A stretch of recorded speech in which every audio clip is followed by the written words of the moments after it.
Madam Acting President, thank you very much. Can I just thank the words of the Honourable Darren West for his contribution on this motion, and like him, I would like to thank the Honourable Sue Ellery, Leader of the House, for this motion. Madam President, Acting President, the leader in her motion wants to acknowledge the impact of Cyclone Seroja and the recent bushfires, and obviously we know the devastating impact of the Uluru bushfires had on the local residents and the loss of properties during that period of time when Western Australia was hit by a COVID outbreak, and the metropolitan region and the Peel region went into a 5-day lockdown.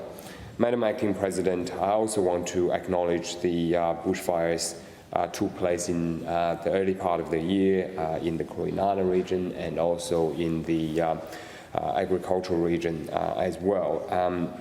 In terms of Seroja, Madam President, I believe during the past few sitting days, I talked about my family's planned visit to Kalbarri, which was not able to proceed because of the cyclone in the region, and I reiterate my intention to visit the local community in due course. Madam President, in the first part of this year, we were, as a community, dealing with a number of natural disasters. It started with the bushfires in Kwinana. Remember, there were a time when I was traveling down south, and I was not able to use the freeway because the fire has jumped from one side of the freeway to the meeting street. So we were diverted to a different part, and then I listened to the radio and learned that there was a bushfire. It was a pretty intense moment, I think, for the local community because I received a call from my local SES unit asking whether I was able to assist in helping to bring some volunteer bush firefighters from the Gosnell's Bushfire Brigade to replace and rotate through some personnel who had been fighting the fire over the past couple of days. And on that point, Madam Acting President, I want to acknowledge a few members here. I want to acknowledge the Honourable Martin Aldridge for his time, as I mentioned last week, as a career firefighter, and his contribution to many of the fires over the past many years. Well, he's a member here and volunteering as a volunteer firefighter, and his involvement and deployment during the Uluru bushfires. I understand that he was there for 2 days and saw the devastating impact of the bushfires in that community. I want to thank the Honourable Member for his service. I also want to acknowledge the Honourable Rick Mazza and the Honourable Darren West for their volunteering activities in their local bushfire brigade. I'm sure the local unit that the Honourable Darren West is now part of will thrive and grow from strength to strength, because I know he's a very because I know that the Honourable Darren West is a very popular man, and he will rally his local community to join that brigade, and more powers to you, the Honourable Darren West, and your local volunteer bushfire brigade. Oh, that's a great thing. Good on him for participating in volunteering and helping our local communities.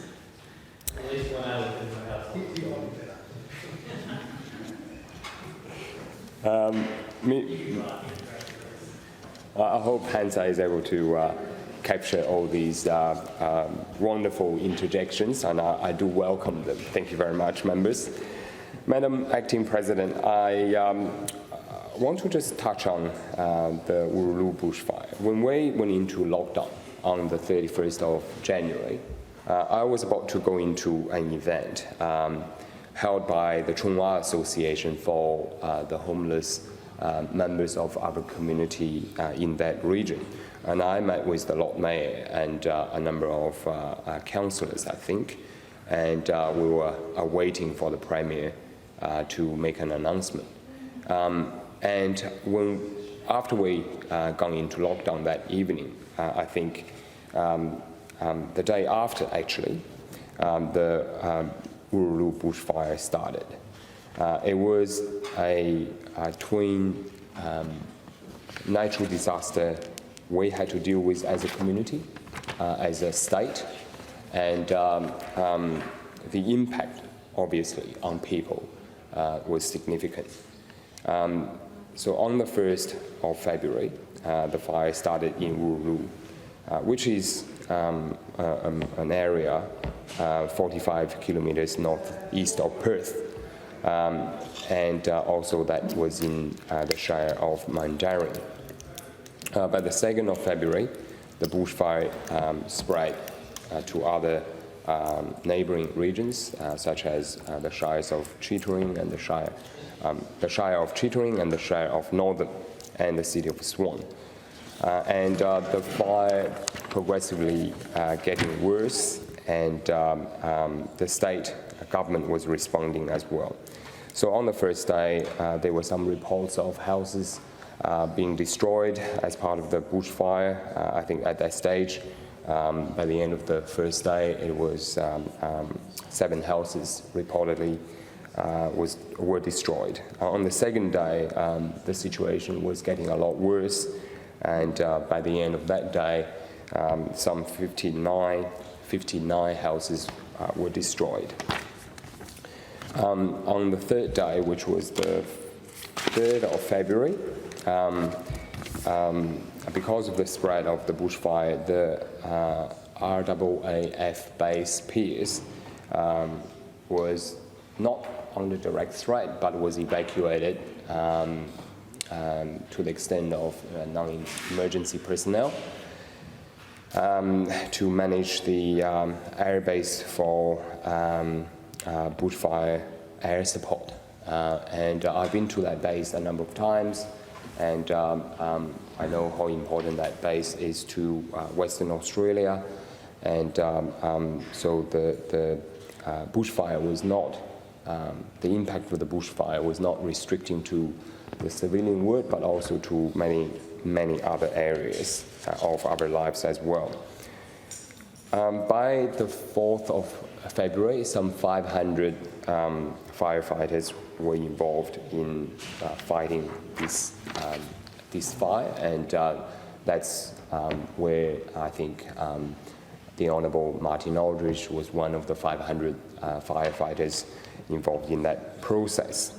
And the state government acted swiftly as well. The Premier announced on that day emergency grants up to it was $5,000 for those who had lost their houses, and $2,000 for those whose houses were damaged as part of the bushfire.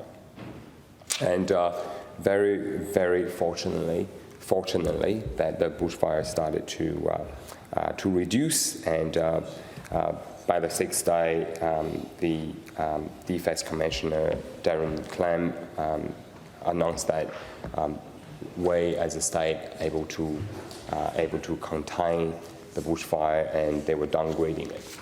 It was a miracle that not one person was seriously hurt, or lost their life during that process. I want to just echo those words. We were really, really fortunate that despite the property losses, not one life was lost. It was terrific to learn that. Now, obviously, members have talked about the aftermath of this Uluru bushfires and the need to support our communities to rebuild. And I want to acknowledge the Lord Mayor's fundraising effort to support our local communities. I understand that this more previously was some $2 million was raised, and that was great to see that everyone was chipping in to support our local community. And just as we went out of lockdown, and members would remember that we gradually resumed our democratic participation in the 2021 election. The communities suffered from the bushfires were still dealing with the immediate shock. I had a conversation with the member for Swan Hills and the member for West Swan about the impact of their local communities, and I want to acknowledge their effort in assisting the local communities in those regions affected by the Wurulu bushfire. Madam Acting President, I want to now talk about the second part of the motion, which is in relation to Cyclone Seroja. Before I talk about that, I think it's a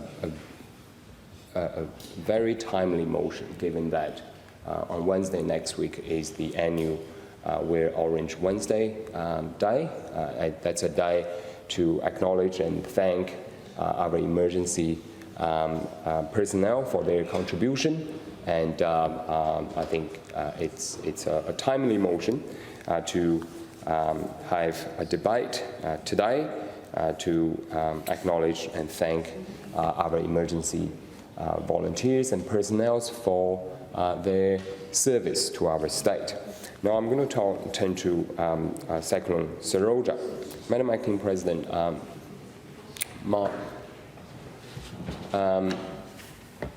Madam Acting President, I want to just say the impact of Seroja is significant. The community of Kalbarri is affected the most as a result of that cyclone. And I'm pleased to see that the state government is providing assistance to the local community, such as the grant of $4,000 to that local community, including residents and businesses. I'm also pleased to see that volunteers, state emergency volunteers and volunteer personnel went to the local community to help the community to recover. Madam Acting President, I also want to acknowledge the Australian Defence Force for providing assistance to the local community in Kalbarri. And I understand that when I was serving as an Army Reserve officer, we were involved in a number of defense assistance to the civil community initiative, which are part of the defense service to other local communities in aiding to state and territory governments. And the Defence Force did that in this instance in supporting the Kalbarri community. Now, Madam Acting President, I do have a lot to say, but on this occasion, I understand my learned friend and dear colleague, the Honourable Alana McTiernan, would like to make a contribution, and I will conclude my remarks here. Thank you, Madam Acting President. Members, the question is that the motion be agreed. I give the call to the Honourable Alana McTiernan.